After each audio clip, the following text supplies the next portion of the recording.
Welcome back to my channel. If you're not already subscribed, make sure you hit the subscribe button and turn on post notifications so that you never miss a video.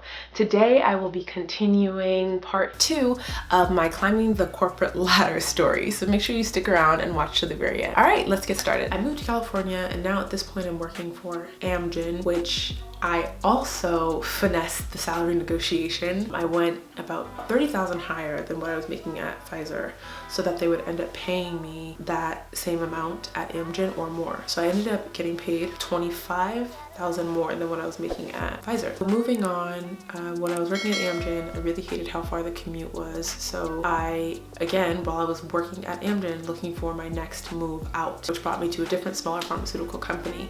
The pay was less, but sometimes it makes sense to take less pay. And I always will keep saying in my videos to stop, don't chase the money, chase what you're doing. So my main focus had always been hematology, and this company specialized in hematology products, specifically sickle cell disease.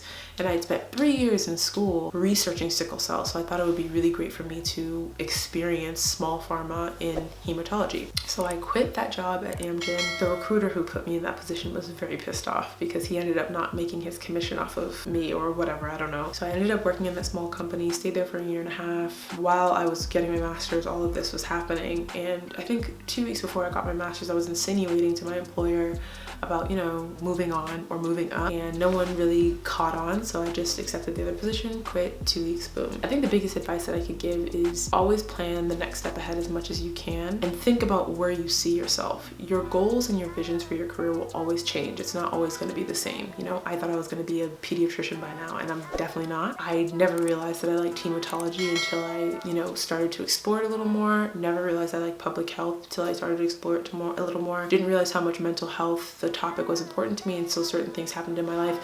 So things will always keep moving and your goals will be ever evolving, and it's important that as those things are evolving that you're able to plan a little bit ahead. Moving up the corporate ladder, I would say it's really important to try and plan as your goals are evolving. Now, that whole story I just told made it seem very seamless and easy, but I did encounter so many different things.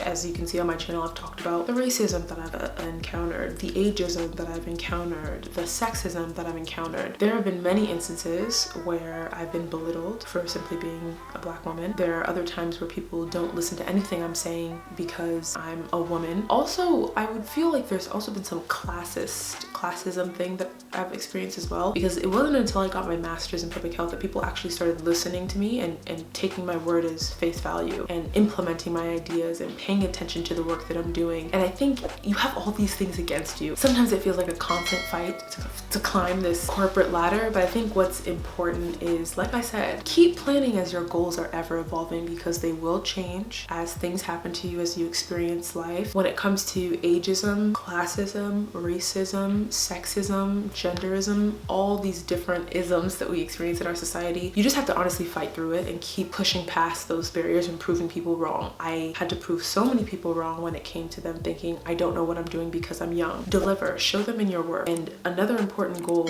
or another important thing that I want to mention when it comes to climbing the corporate ladder, is sometimes you can't climb the corporate ladder within the same organization. You have to leave. I have friends who have stayed at organizations for 5, 6, 7, 8, 9, 10 years, and they're still in the same position that they were when I was with them how many years ago. Sometimes the company that you're working in won't see your value, but another organization will, and they will pay you what you're worth, and they will give you what you deserve. I hope you guys like this video. Make sure you leave comments down below, and if there's anything you ever want me to talk about, again, all you have to do is leave a comment. Thanks so much for watching, guys.